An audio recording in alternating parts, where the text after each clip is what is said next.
ఏ నువ్వు చేసే దొంగ పనుల గురించి చెప్పా 7 నెలల క్రితం, ఇప్పుడు కాదు. అమ్మాయిల్ని ఎలా మోసం చేసావో చెప్పా 7 నెలల క్రితం. నీ అంగాన్ని తీయించుకుని ఎలా తీయించుకున్నావో చెప్పా 2 నెలల క్రితం. నీ కథ అంతా తెలుసు, నీ స్టోరీ అంతా తెలుసు. సిగ్గు లేకుండా ఇష్టం వచ్చినట్టు దున్నపోతు తిరిగినట్టు తిరుగుతున్నావే. అసలు నిన్ను కాదురా అనాల్సింది. ఇన్ని నెలల పాటు పోలీసు వారు నీ గురించి యాక్షన్ తీసుకోకుండా ఉన్నారే, వాళ్ళని తప్పు పట్టాలి. ఇప్పుడు వర్షిణిని తీసుకెళ్ళావు, నువ్వు తీసుకెళ్ళావా, ఆ అమ్మాయి వచ్చిందా తర్వాత విషయం. స్పెరంతో మీరు పిల్లల్ని కంటారా? సిగ్గుందా అమ్మాయికి? అమ్మాయి కడుపు తినేది అన్నమేనా? ఇద్దరు ఏమన్నా తోడు దొంగలా? ఇద్దరు కలిసి నాటకం ఆడుతున్నారా? డబ్బుల కోసం ఏమన్నా వేషాలు వేస్తున్నారా? వాడి దగ్గర డబ్బు ఉందని వెళ్ళిందా? లేదు, మామూలుగానే వెళ్ళింది. ఏం చూసి వెళ్ళింది? నీలో ఉన్న జెన్యూనిటీ ఆ వర్షిణి అనే దాన్ని పాపించే దానికి చెప్పమనండి నాకు. ఏం జెన్యూనిటీ కనపడిందో? మీ ఇద్దరి పెళ్లి జరిగిందా? పెళ్లి చట్టబద్ధమా? ఎవరు చెప్పారు? పెళ్లిలో చదివిన మంత్రాలు పెళ్లి మంత్రాలేనా అవి? నీ చుట్టూ ఏదో నలుగురు సాధువులుంటే వాళ్ళని చూసి మేము భయపడిపోతామా? రే, నువ్వు ఏ స్టేట్లో ఉన్నా, ఏ ప్రాంతంలో ఉన్నా అక్కడ కూడా మా మనుషులు ఉంటారు. నువ్వేదో పెద్ద తురుము కాటు అని మాట్లాడుకోబాక. నీకు ఏమీ లేదు. నా కొడక, నిజంగా ఈ చట్ట వ్యవస్థలు గనక లేకపోయి ఉంటే నడి రోడ్డు మీద చిటి పేర్చి నిన్ను సజీవ దహనం చేసేవాళ్ళం. నువ్వు ఆత్మార్పణ చేసుకోకర్లా. ఒకసారి అడుగు పెట్టి చూడు. ఇప్పుడు భయం వేస్తుందా? ఇటు పక్క రాను అని చెప్తున్నావు. నువ్వు రాకపోయినా నీ తోలు తీస్తారు. నెక్స్ట్ కమింగ్ టు రాధికా గారి పాయింట్ అమ్మ. ఆవిడెవరో అడ్వకేట్ గారు. ఆవిడ ఎందుకు కేసు పెట్టింది? ఒక ప్రశ్న. ఎవిడెన్స్ ఏమిచ్చింది? రెండో ప్రశ్న. ఆ వీడియో చూసి వీడు పెళ్లి చేసుకున్నాడు. ఇక్కడ పాయింట్ ఏంటంటే ఆవిడకి ఎవిడెన్స్లు ఉన్నాయా లేదా అనేటువంటిది పెద్ద డౌట్ నాకు. ఎందుకంటున్నానంటే ఈ మాట, నాకు తాళి కట్టాడు, తాళి వాడే తీసుకెళ్ళిపోయాడు. తాళి కట్టడం ఏంటి, వాడు తీసుకెళ్ళటం ఏంటి, ఈవిడ మీడియా ముందు మాట్లాడటం ఏంటి, చాటింగ్ చేసే లిస్ట్ ఉంది. అయితే ఏంటి, దానివల్ల ఏం కేసు బుక్ అవుతుంది? డబ్బులు ఇచ్చింది ఉంది. అయితే ఏంటి, దానివల్ల ఏం కేసు బుక్ అవుతుంది? చీటింగ్ కేసు బుక్ అవుతుంది. మీరు అడ్వకేటే కదా, ఆవిడ కూడా ఆ మాత్రం జ్ఞానం లేదా ఆవిడికి? జ్ఞానం లేకుండానే తాళి కట్టించేసుకుందా? ఆవిడికి కూడా ఏదో స్వార్థం ఉండబట్టే వీటితో నాటకాలాడింది. కాదు గురుగారు, ఈ రోజు రాధిక కూడా కేవలం డబ్బుల కోసమే ఈ ట్రాప్ అంతా మీడియాని మళ్ళీ పక్కదో పట్టించడానికి తను కూడా ఎంటర్ అయింది అనుకోవచ్చా? మరి అయ్యుండొచ్చు. అవును అని ఖచ్చితంగా చెప్పలేను కానీ అయ్యుండొచ్చు. What ever it is. ఇక్కడ ఏదైనా కానీ ఆడపిల్లలు ఎటువైపు వెళ్తున్నారు, ఏం నేర్చుకుంటున్నారు? ఈ ఇద్దరు దరిద్రుల వల్ల, ఈ శ్రీనివాస్ గాని ఆ వర్షిణిది గాని, ఇద్దరి దరిద్రుల వల్ల సమాజంలో యువతీ యువకులకు ఏం నేర్చుకుంటున్నారు? ఇవన్నీ పక్కన పెడితే నిన్న జీటీవీలో ఒక ప్రోగ్రాం చూసా. ఆయన ఎవరో బ్రాహ్మణ పరిషత్ అధ్యక్షుడంట, మురళీకృష్ణ శర్మ. వాడికి బుద్ధి ఉందా? బుద్ధి లేదా?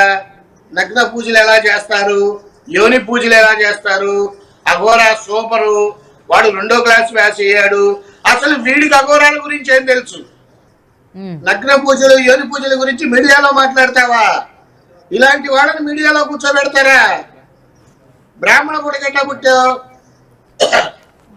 అసలు బ్రాహ్మణికి అధ్యక్షుడిగా నువ్వు ఎట్లా ఎన్నుకున్నారు? నిన్ను మాట్లాడేటప్పుడు భాష ముఖ్యం. ఏదొస్తే అది మాట్లాడేటమైనా మీడియాలో కనపడితే కాసేపు రష్మిక మందానా అంటావు, కాసేపు ఎన్టీ రామారావు అంటావు. నీకు అంతగా వాడి ఇష్టమైతే వాడి మోకాళ్ళకి దండం పెట్టుకో.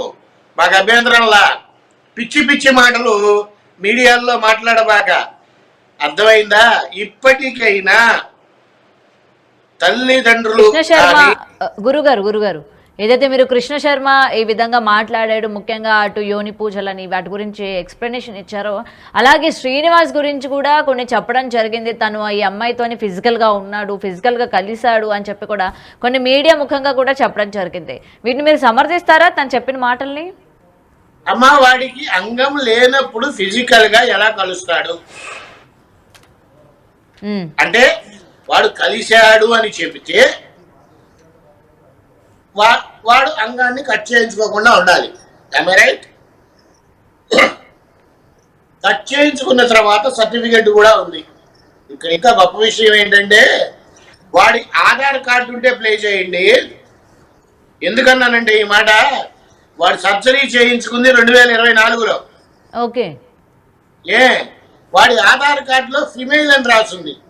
అంటే 2024లోనే ఆధార్ కార్డు తీసుకున్నావా నువ్వు?